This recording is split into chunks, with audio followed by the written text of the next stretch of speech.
comment se déplacer en Inde pour pas cher. Salut à tous, j'espère que vous allez bien. Moi ça va, mieux que vous, de mieux en mieux.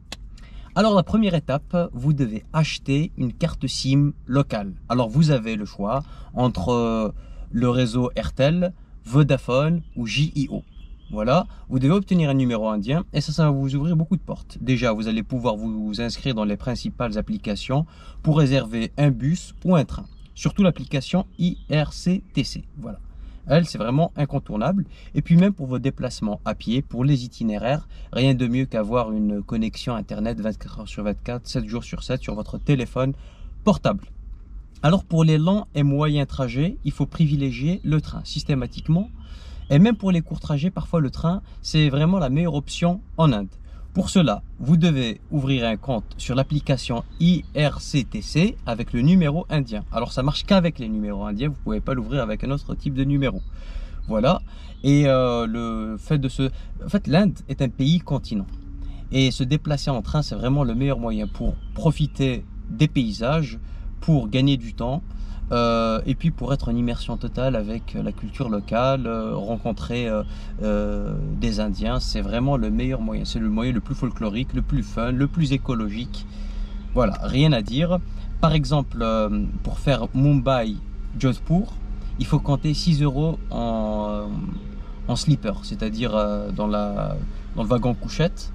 Vous avez une place pour 6 euros, alors que le même trajet peut vous coûter jusqu'à 30 euros si vous prenez le bus. En plus de cela, le bus, non seulement c'est 5 fois plus cher, en plus de cela c'est moins confortable, c'est moins rapide.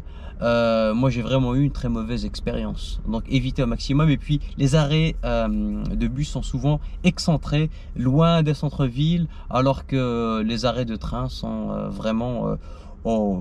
ils vous déposent en plein centre-ville ou juste à proximité des transports en commun. Donc vous n'allez pas du tout souffrir. Donc évitez les bus long courrier parce que le rapport qualité-prix n'est pas du tout au rendez-vous. Et réservez vos billets systématiquement, je parle des billets de train, sur l'application parce que les places, elles partent très vite. Essayez de réserver à l'avance, on va dire au moins une semaine, 10 jours au plus tard. Voilà. Parce que les billets partent super vite. Et puis on peut vous attribuer une place de manière aléatoire. Et vous allez vous retrouver dans des situations pas très intéressantes. Voilà, je vous donne ces conseils-là parce que j'ai déjà été en Inde l'année dernière et je peux vous garantir que le fait d'avoir ces places de train à l'avance, ça peut vraiment vous faciliter la tâche et réduire énormément le stress. Voilà. Vous pouvez aussi réserver vos billets de train si vous n'avez pas l'application IRCTC, mais vous allez souffrir. Parce que vous allez devoir attendre, passer dans un guichet, remplir des formulaires, scanner votre passeport. Voilà, vous allez perdre énormément de temps. Les formulaires ne sont pas très bien écrits, donc c'est écrit en hindi ou bien en anglais. Donc si vous ne parlez pas très bien anglais, ça risque d'être un peu compliqué. Et puis compte tenu des informations qu'il faut mettre, je pense qu'il faut avoir des connaissances de base. C'est pour ça rien ne remplace l'application. C'est plus rapide, c'est plus simple. Voilà. Donc toujours commencer par obtenir votre carte SIM indienne à l'arrivée. Voilà, ne jamais oublier. Les tuk-tuk. Alors les tuk-tuk, ça peut paraître intéressant, mais il y a beaucoup d'arnaques. Voilà, il y a beaucoup d'arnaques. Il faut systématiquement négocier le prix à l'avance et définir le montant avant toute course. Voilà, parce que il y a eu beaucoup d'arnaques et comment dire, le prix est fixé de manière aléatoire. Voilà, c'est à la tête du client. Vous pouvez payer 100 roupies comme vous pouvez payer 500 ou 800 roupies la même course. Voilà, les prix varient du simple au quintuple. Donc voilà, faites très attention. Et puis faites attention aussi aux tuk-tuk qui proposent des prix très alléchants. Par exemple 50 roupies, ce qui est l'équivalent de 50 centimes d'euros pour une distance de 3-4 km. Souvent, ils vont pas vous emmener directement à votre destination, vous faire un détour pour vous proposer des tours, des croisières, des passes ou des guides touristiques. Et eux, à la fin, ils ont une commission. Donc, et puis si vous refusez, même poliment, toutes ces prestations-là, vous pouvez avoir des réactions très agressives. Voilà, donc faites très attention. Il y a beaucoup d'arnaques. Privilégiez en ville, en tout cas sur les petites distances, le bus local. Voilà. Là, le bus local, ça coûte rien du tout. Vous avez des trajets à 10 roupies, donc ça fait 10-15 centimes d'euros. C'est rien du tout. Le réseau, il est assez dense. Bon, c'est sûr qu'il y a des bouchons. Ou sinon, vous pouvez marcher aussi, hein. La marche, c'est un excellent moyen de transport pour être en immersion totale avec la culture locale, pour être en contact avec des gens, pour découvrir différemment et de manière plus profonde la ville à certains endroits, même si les trottoirs ne sont pas très bien entretenus, même si parfois la circulation à pied peut être un vrai challenge, un vrai défi, notamment ça me fait penser à une anecdote.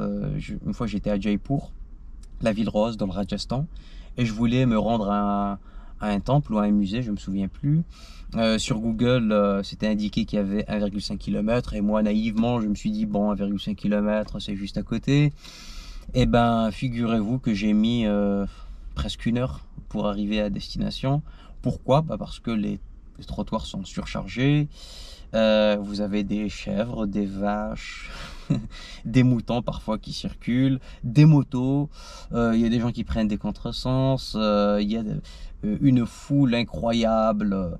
C'est vraiment une autre dimension. Une personne qui a l'habitude de vivre dans des endroits calmes, elle peut se retrouver très vite déstabilisée. Donc voilà, la marche à pied, c'est intéressant. Et puis même si vous êtes exposé à une pollution visuelle, sonore, atmosphérique, ça vaut le coup, parce que l'Inde reste quand même un pays fascinant, et moi c'est un voyage qui m'a permis de me remettre en question, et c'est un voyage qui fait réfléchir énormément, voilà, et qui permet de relativiser notre condition dans les pays occidentaux, parce qu'on a tendance à se plaindre, à dire ah, il y a ça qui fonctionne pas convenablement, il y a ci, il y a ça, alors que là, quand vous êtes dans un pays de 1,5 milliard d'habitants avec une très forte densité dans les grandes villes, voilà, vous percevez le monde et les trajets et la mobilité différemment. En tout cas, merci pour votre attention. N'hésitez pas à liker, partager et commenter.